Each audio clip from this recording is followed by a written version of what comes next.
नमस्कार दोस्तों, स्वागत है आपका आज के मुख्य समाचार में, जिसमें सबसे पहली और बड़ी खबर में जिक्र राजस्थान का। जेपी नड्डा और अमित मालवीय पर केस दर्ज। भाजपा ने सोशल मीडिया पर राहुल गांधी को बताया था रावण, जिसके बाद अब ये बड़ा कदम कांग्रेस ने उठाया है और जेपी नड्डा और अमित मालवीय दो बड़े नेता, इन पर केस दर्ज। इसी के साथ दूसरी खबर में जिक्र होगा कि अगले चुनाव में गठबंधन का नेतृत्व करेंगे राहुल गांधी, जीतेगा इंडिया, कांग्रेस ने कर दिया ऐलान। तीसरी खबर में जिक्र होगा मध्य प्रदेश के चुनाव का। बीजेपी में सीएम फेस को लेकर सस्पेंस बरकरार। प्रियंका गांधी बोली कि शिवराज सिंह चौहान का अब जाना तय है। और साथ ही साथ खबर में आगे जिक्र होगा कि अगर आज हुए लोकसभा चुनाव तो मध्य प्रदेश में कितनी सीटें जीतेगी बीजेपी, सर्वे में हो गया है इस बात का खुलासा। और पांचवी खबर में आपको बताएंगे कि राम मंदिर बनाने से कोई राम नहीं बन जाता, बीजेपी पर संजय राउत का कटाक्ष। दोस्तों, हर एक खबर की गहराई में आपको ले जाएंगे, लेकिन उससे पहले अगर आपको भी ऐसा लगता है कि 2024 में बनने जा रही है इंडिया गठबंधन की सरकार, तो वीडियो को कीजिए लाइक और चैनल को सब्सक्राइब करके बेल आइकन दबाइए और कमेंट में लिखिए जय हिंद। रुक करते हैं सबसे पहली और बड़ी खबर की तरफ। जेपी नड्डा और अमित मालवीय पर केस। भाजपा ने सोशल मीडिया पर राहुल गांधी को बताया था रावण, जिसके बाद हुई ये कार्रवाई। जी हां दोस्तों, भाजपा अध्यक्ष जेपी नड्डा और आईटी सेल के हेड अमित मालवीय के खिलाफ जोधपुर कोर्ट में मानहानि का परिवाद दर्ज हो गया है। कांग्रेस नेता ने सोशल मीडिया पोस्ट के जरिए राहुल गांधी को रावण बताने पर यह परिवाद दर्ज कराया है। अतिरिक्त मुख्य महानगर मजिस्ट्रेट कोर्ट नंबर 1 में दायर इस परिवाद पर 11 अक्टूबर को सुनवाई होगी।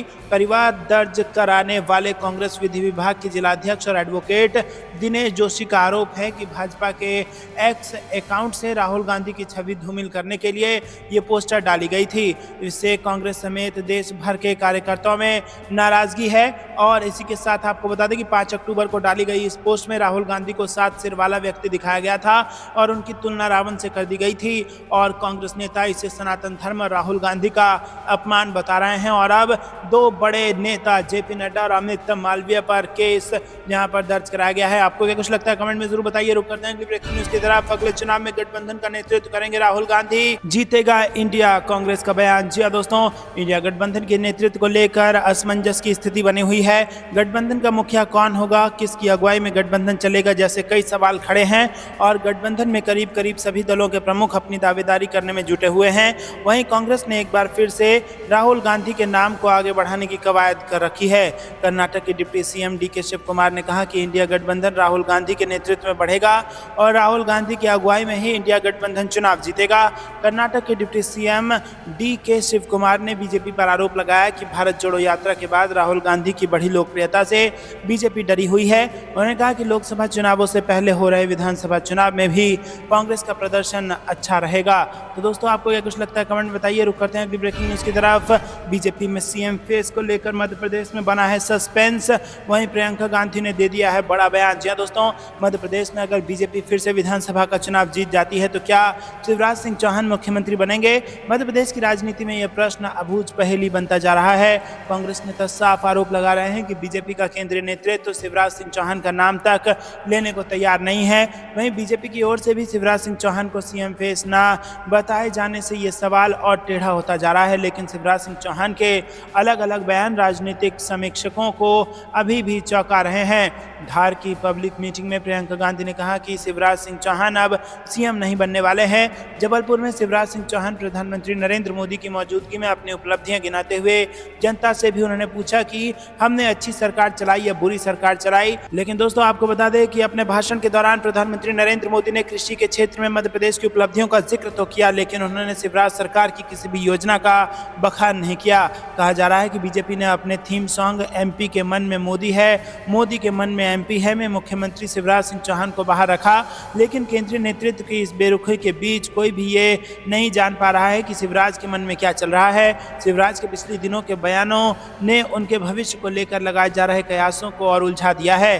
दोस्तों, आपको बता दें कि यहाँ पर जबरदस्त सस्पेंस बरकरार है कि बीजेपी अगर जीतती है तो कौन जीतेगा और किसके सर पर ताज मध्य प्रदेश में आएगा। मध्य प्रदेश में बीजेपी में सीएम फेस को लेकर यह सस्पेंस बरकरार है और प्रियंका गांधी ने शिवराज सिंह के बयान पर तंज कसा है। रुक करते हैं अगली ब्रेकिंग न्यूज की तरफ। अगर आज हुए लोकसभा चुनाव तो मध्य प्रदेश में कितनी सीटें जीतेगी बीजेपी, सर्वे में हो गया इसका खुलासा। जी हां दोस्तों, लोकसभा चुनाव को लेकर सियासी पार्टियां कमर कस चुकी हैं।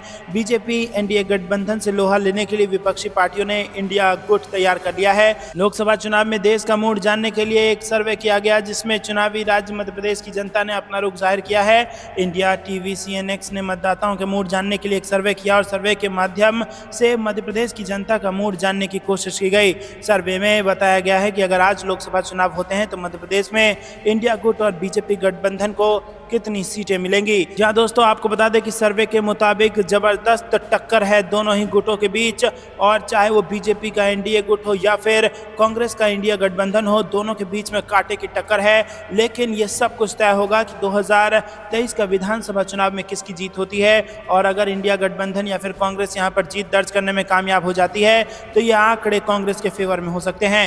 आपको क्या कुछ लगता है कमेंट में जरूर बताइए। रुक करते हैं अगली ब्रेकिंग न्यूज़ की तरफ। राम मंदिर बनाने से कोई राम नहीं बनता, बीजेपी पर संजय राउत ने किया कटाक्ष। जी हां दोस्तों, अयोध्या में बन रहे राम मंदिर को लेकर पूरे देश में चर्चा हो रही है। लोग मंदिर के खुलने का इंतजार बेसब्री से कर रहे हैं। इस बीच राजनीतिक बयानबाजी का दौर भी जारी है। ताजा बयान शिवसेना सांसद संजय राउत का आया है और उन्होंने कहा है कि राम मंदिर बनाने से कोई राम नहीं बनता, अयोध्या में राम का मंदिर जनता बना रही है। बीजेपी के कामों की जो दशा और दिशा है वो रावण लीला की तरफ जाता है। रावण जिस प्रकार से अपने राज्यों में लोगों पर अत्याचार कर रहा था, आज वो अत्याचार सरकार, इससे पहले राउत ने बीजेपी के द्वारा राहुल गांधी को लेकर जारी पोस्टर पर प्रतिक्रिया देते हुए कहा था कि रावण एक विकृति है जो सबसे ज्यादा बीजेपी में है। बीजेपी नरेंद्र मोदी और अमित शाह को राहुल गांधी से डर लगने लगा है। ये 2024 के चुनाव में बीजेपी की हार सुनिश्चित करता है। राम और रावण का युद्ध इसी देश में हुआ था। रावण एक विकृति है जो सबसे ज्यादा बीजेपी में ही है। दोस्तों आपको बता दें कि अयोध्या में श्री राम मंदिर का लगभग 70% से ज्यादा निर्माण कार्य पूरा हो चुका है।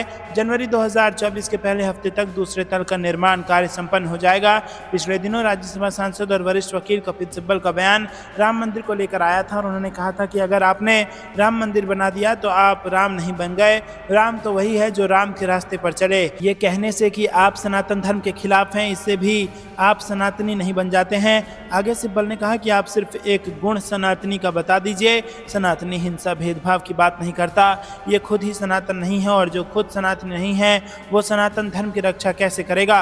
दोस्तों रुक करते हैं अगली ब्रेकिंग न्यूज़ की तरफ। कांग्रेस का केंद्र पर निशाना, कहा मनरेगा की मांग को हतोत्साहित करने को सरकार डिजिटलीकरण पर दे रही जोर। जी हां दोस्तों, आपको बता दें कि कांग्रेस ने बीजेपी पर निशाना साधते हुए उस पर पारदर्शिता के नाम पर जबरन डिजिटलीकरण करने और इसे महात्मा गांधी राष्ट्रीय ग्रामीण रोजगार गारंटी अधिनियम की मांग को हतोत्साहित करने के टूल के रूप में इस्तेमाल करने का आरोप लगाया है। एक्स पर एक पोस्ट में कांग्रेस महासचिव जयराम रमेश ने कहा कि एक और अप्रैल सितंबर 2023 के दौरान भारत में कुल वाहन बिक्री का 48% SUV का था, और दूसरी ओर इस वित्तीय वर्ष के पहले 6 महीने में ही मनरेगा के तहत वर्ष 2023-24 के लिए निर्धारित 60,000 करोड़ रुपए का बजट खत्म हो चुका है।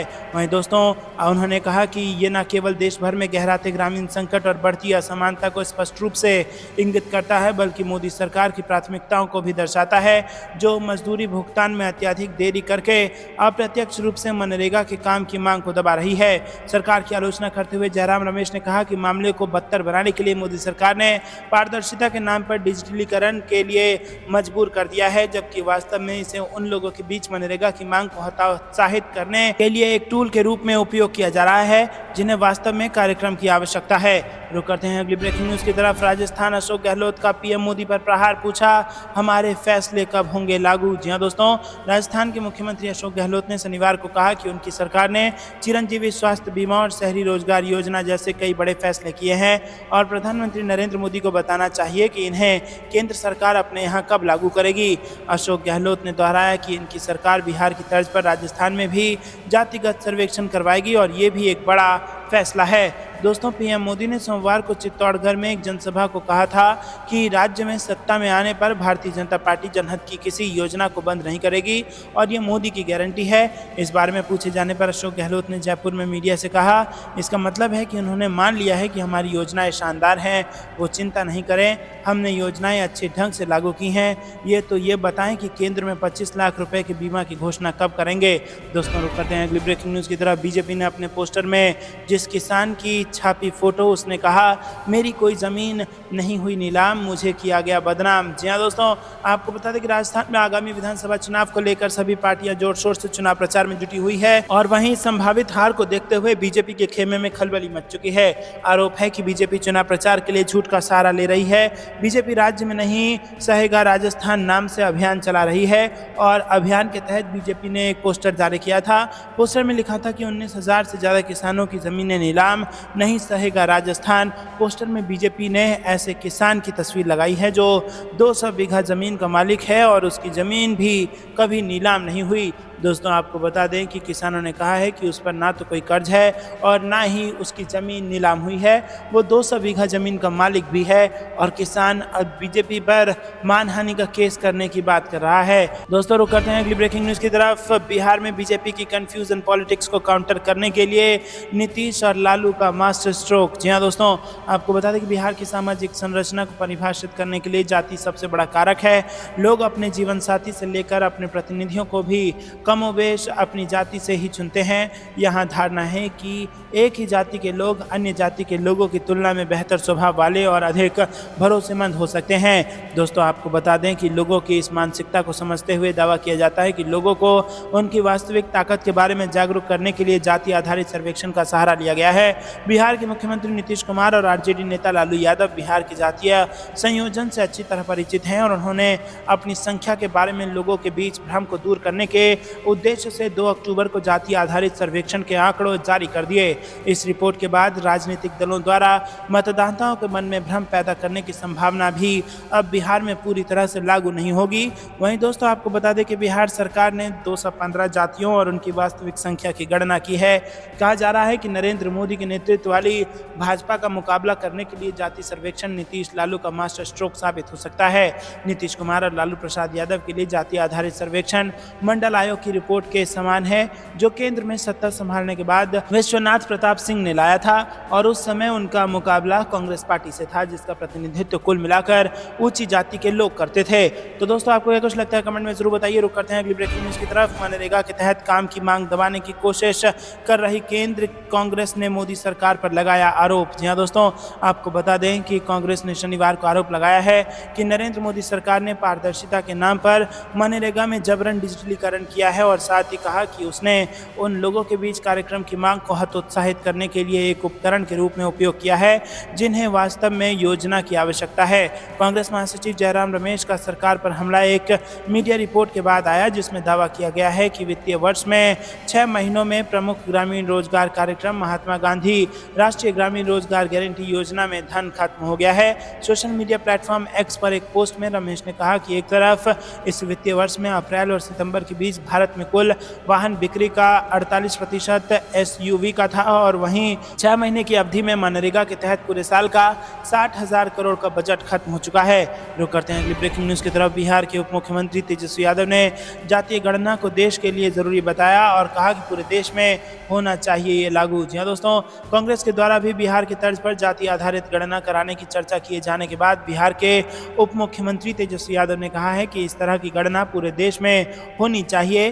कई राज्यों में अब इसकी मांग उठ रही है। चुनाव में भी बोला गया है कि हर जगह राज्य सरकार जाति आधारित गणना करवाएगी। कांग्रेस नेता प्रियंका गांधी ने भी इसे जरूरी बताया है और उनकी ये मांग स्वागत योग्य है। उन्होंने कहा है कि बिहार में हुई जातीय गणना से विकास के लिए बेहतर रूपरेखा बनेगी। तेजस्वी यादव ने कहा कि हमारी मांग है कि देश भर में जातीय गणना हो, लेकिन केंद्र सरकार जो देश में जनगणना भी नहीं करा रही है, बिना आबादी का पता लगे लोगों के लिए योजनाएं कैसे बन सकेगी, इसलिए देश में जातीय गणना कराने की जरूरत है।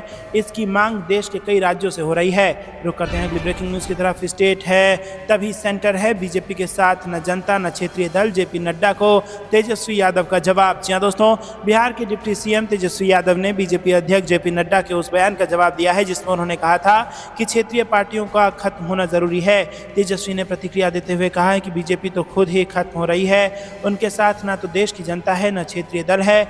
उनके साथ है कौन? जितने भी क्षेत्रीय दल हैं वो सब तो बीजेपी से बिछड़ गए हैं। तेजस्वी यादव ने कहा है कि स्टेट है तभी तो सेंटर है, जब स्टेट ही नहीं रहेगा तो सेंटर क्या करेगा। दक्षिण भारत में जो सबसे बड़ा इनका गठबंधन था वो तो अलग हो गया है इनसे, और इनके साथ है ही कौन। आपको बता दें कि 5 अक्टूबर को बिहार दौरे पर आए जेपी नड्डा ने पार्टी पदाधिकारियों संग बैठक में इंडिया गठबंधन में शामिल क्षेत्रीय पार्टियों को गिनाते हुए कहा था कि ये परिवारवादी पार्टियां हैं और पहले ये क्षेत्रीय पार्टी बनते हैं और फिर परिवार की पार्टी बन जाते हैं, इसलिए परिवारवाद और क्षेत्रीय पार्टियों का समाप्त होना जरूरी है। और इस दौरान उन्होंने लालू नीतीश पर भी जमकर निशाना साधा था। रुक करते हैं ब्रेकिंग न्यूज की तरफ। कांग्रेस, सपा और बसपा हर मंजिल से रुखसत होते रहे इमरान, और अब तीसरी बार पकड़ा हाथ का साथ। जी हां दोस्तों, यूपी की राजनीति में चर्चित और प्रभावशाली मुस्लिम नेता इमरान मसूद ने बसपा से निष्कासित होने के बाद फिर से कांग्रेस का हाथ थाम लिया है। इमरान मसूद ने दिल्ली में समर्थकों के साथ कांग्रेस ज्वाइन की। संगठन महासचिव के.सी. वेणुगोपाल ने उन्हें सदस्यता ग्रहण करवाई। 2022 के चुनाव से पहले इमरान मसूद कांग्रेस छोड़कर समाजवादी पार्टी में गए थे, लेकिन 2022 में हुए विधानसभा चुनाव में उन्हें टिकट नहीं मिला तो वो सपा छोड़कर बसपा में चले गए थे, लेकिन वो हाथी पर भी लंबे समय तक सवार नहीं रहे। उन्होंने बसपा में रहते राहुल गांधी की तारीफ कर दी, जिसके चलते पार्टी ने इमरान मसूद को निष्कासित कर दिया था। दोस्तों रुक करते हैं अगली ब्रेकिंग न्यूज की तरफ। मध्य प्रदेश चुनाव पर कांग्रेस का महामंथन, दिल्ली में जुटे राहुल, सोनिया समेत कई दिग्गज, कमलनाथ भी मौजूद। जी हां दोस्तों, मध्य प्रदेश विधानसभा चुनाव के लिए उम्मीदवारों को अंतिम रूप देने के लिए कांग्रेस की केंद्रीय चुनाव समिति की बैठक शनिवार को राष्ट्रीय राजधानी में चल रही है। मध्य प्रदेश विधानसभा चुनाव इस साल के अंत में होने वाला है। बैठक में कांग्रेस अध्यक्ष मल्लिकार्जुन खड़गे और कांग्रेस सांसद सोनिया गांधी और राहुल गांधी मौजूद रहे। नई दिल्ली स्थित कांग्रेस मुख्यालय में बैठक चल रही है। बैठक में कांग्रेस नेता के.सी. वेणुगोपाल और मध्य प्रदेश के पूर्व मुख्यमंत्री कमलनाथ भी शामिल हुए। इससे पहले 3 अक्टूबर को कांग्रेस स्क्रीनिंग कमेटी ने मध्य प्रदेश विधानसभा चुनाव के लिए उम्मीदवारों पर फैसला करने के लिए बैठक की थी। चुनावी लड़ाई से पहले सत्तारूढ़ भाजपा और कांग्रेस ने एक दूसरे पर निशाना साधते हुए अपने अभियान तेज कर दिए हैं। दोनों पार्टियों ने अपने शीर्ष नेताओं और प्रचार अभियान के दिग्गजों को मैदान में उतार दिया है। प्रधानमंत्री नरेंद्र मोदी और केंद्रीय गृह मंत्री अमित शाह ने भाजपा के लिए प्रचार अभियान का नेतृत्व किया है और राहुल गांधी, मल्लिकार्जुन खड़गे और अन्य प्रमुख नेता मतदाताओं को जीतने के लिए कांग्रेस के प्रयासों का नेतृत्व कर रहे हैं। दोस्तों रुक करते हैं अगली ब्रेकिंग न्यूज की तरफ। नीतीश ने लिखी बीजेपी के बौखलाहट की कहानी, ताकते रह गए अमित शाह और जेपी नड्डा। जी हां दोस्तों, आपको बता दें कि यहाँ पर बड़ी खबर आ रही है। जाति जनगणना पर बिहार में चल रहे विवाद के बीच अब हिंदू राष्ट्र की एंट्री हो गई है और बेगूसराय से बीजेपी के सांसद और केंद्रीय मंत्री गिरिराज सिंह अक्सर कहते रहते हैं कि जिन्हें यहाँ पीड़ा हो रही है वो पाकिस्तान चले जाएं। अब उनकी कतार में भाजपा के विधायक हरिभूषण ठाकुर बचौल भी कूद पड़े हैं और इससे साबित होता है कि विपक्षी दलों की प्रगाढ़ होती एकजुटता और बिहार में जातीय गणना के महागठबंधन सरकार के मास्टर स्ट्रोक ने बीजेपी को परेशान कर दिया है। नीतीश कुमार ने जातीय सर्वेक्षण के जरिए एक नई सियासत को जन्म दे दिया है। बीजेपी अब इसकी काट ढूंढने में लग गई है। हालांकि नड्डा ने कार्यकर्ताओं को सर्वे में सबसे कम दिखाई गई जातियों पर फोकस करने का निर्देश दिया है। दोस्तों रुक करते हैं अगली ब्रेकिंग न्यूज की तरफ। तमिलनाडु में मंदिर पर कब्जे वाले बयान से सीएम स्टालिन हुए खफा, पीएम मोदी के तंज पर दिया जवाब। जी हां दोस्तों, आपको बता दें प्रधानमंत्री नरेंद्र मोदी के बयान के बाद तमिलनाडु की सियासत गर्मा गई है। पीएम ने तमिलनाडु के मंदिरों पर राज्य सरकार का कब्जा होने का तंज कसा तो सीएम एम.के. स्टालिन ने पलटवार कर दिया। स्टालिन ने कहा कि 2 दिन पहले पीएम मोदी ने तेलंगाना में तमिलनाडु के मंदिरों को लेकर बात कही थी। वो जहां भी बोलते हैं, चाहे मध्य प्रदेश हो, अंडमान हो या तेलंगाना, वो तमिलनाडु के बारे में बोलते हैं। पीएम तमिलनाडु को भूल नहीं पा रहे हैं। एक कार्यक्रम में सीएम एम.के. स्टालिन ने कहा कि पीएम ने कहा है कि डीएमके तमिलनाडु में हिंदू मंदिरों को नियंत्रित कर रही है और मंदिर की संपत्तियों का दुरुपयोग कर रही है। मैं इन आरोपों से इनकार करता हूं। मैं पीएम मोदी के बयान की निंदा करता हूं। एक मैगजीन ने पीएम मोदी के झूठ को हेडलाइन बनाकर छापा है। क्या कोई जिम्मेदार प्रधानमंत्री इतना अपमानजनक झूठ बोल सकता है? क्या एक राज्य की कार्य प्रणाली के बारे में दूसरे राज्य में बोलना उचित है? दोस्तों आपको क्या कुछ लगता है कमेंट में जरूर बताइए। वीडियो अभी तक लाइक नहीं किया तो लाइक जरूर कीजिए। दोस्तों रुक करते हैं अगली ब्रेकिंग न्यूज की तरफ। बिहार की तर्ज पर राजस्थान में होगी जातिगत जनगणना, सीएम गहलोत ने विधानसभा चुनाव से पहले जाति सर्वेक्षण की कर दी है घोषणा। जी हां दोस्तों, विधानसभा चुनाव नजदीक आने के साथ राजस्थान के मुख्यमंत्री अशोक गहलोत ने घोषणा की है कि राज्य बिहार की तर्ज पर एक जाति सर्वेक्षण करेगा और इस मुद्दे पर शुक्रवार को जयपुर में पार्टी के वॉर रूम में आयोजित राजस्थान प्रदेश कांग्रेस कमेटी की कोर कमेटी की बैठक में चर्चा की गई है। बैठक में अशोक गहलोत के अलावा राजस्थान के कांग्रेस प्रभारी सुखजिंदर रंधावा, आरपीसीसी अध्यक्ष गोविंद सिंह डोटासरा और अन्य नेता शामिल हुए। बैठक के बाद सीएम गहलोत ने शुक्रवार को संवाददाताओं से कहा कि राजस्थान सरकार भी बिहार की तरह एक जाति सर्वेक्षण कराएगी। उन्होंने कहा कि कांग्रेस नेता राहुल गांधी की जाति सर्वेक्षण और जनसंख्या के अनुपात में भागीदारी की अवधारणा को राज्य में आगे बढ़ाया जाएगा। उन्होंने कहा इसलिए हमने फैसला किया है कि पार्टी के जनादेश को ध्यान में रखते हुए राजस्थान सरकार को इस अभियान की घोषणा कर देनी चाहिए। दोस्तों रुक करते हैं अगली ब्रेकिंग न्यूज की तरफ। तेलंगाना चुनाव से पहले बीआरएस को एक और झटका, 2 वरिष्ठ नेता 100 से ज्यादा समर्थकों के साथ कांग्रेस में शामिल। जी हाँ दोस्तों, तेलंगाना चुनाव से पहले राज्य में सत्तारूढ़ केसीआर की भारतीय राष्ट्र समिति को एक और बड़ा झटका लगा है। पार्टी के 2 वरिष्ठ नेता कासिरेड्डी नारायण रेड्डी और ठाकुर बालाजी सिंह 100 वर्तमान और पूर्व निर्वाचित प्रतिनिधियों के साथ कांग्रेस में शामिल हो गए हैं। दिल्ली में कांग्रेस अध्यक्ष मल्लिकार्जुन खड़गे ने अपने आवास पर दोनों नेताओं को उनके 100 समर्थकों के साथ कांग्रेस में शामिल कराया। कांग्रेस ने एक्स पर एक पोस्ट में कहा कि आज कांग्रेस अध्यक्ष मल्लिकार्जुन खड़गे की उपस्थिति में बीआरएस नेता कासिरेड्डी नारायण रेड्डी और ठाकुर बालाजी सिंह कुलवाकुर्थी विधानसभा क्षेत्र के 100 वर्तमान और पूर्व निवर्तमान प्रतिनिधियों के साथ कांग्रेस पार्टी में शामिल हुए हैं। तो दोस्तों ये थी दिन भर की सारी जरूरी और बड़ी खबरें। अंत तक बने रहने के लिए बहुत बहुत धन्यवाद। जाने से पहले वीडियो को लाइक और चैनल को सब्सक्राइब करके बेल आइकन दबाइए और कमेंट में लिखिए जय हिंद। अभी के लिए इतना ही। जय हिंद, जय भारत।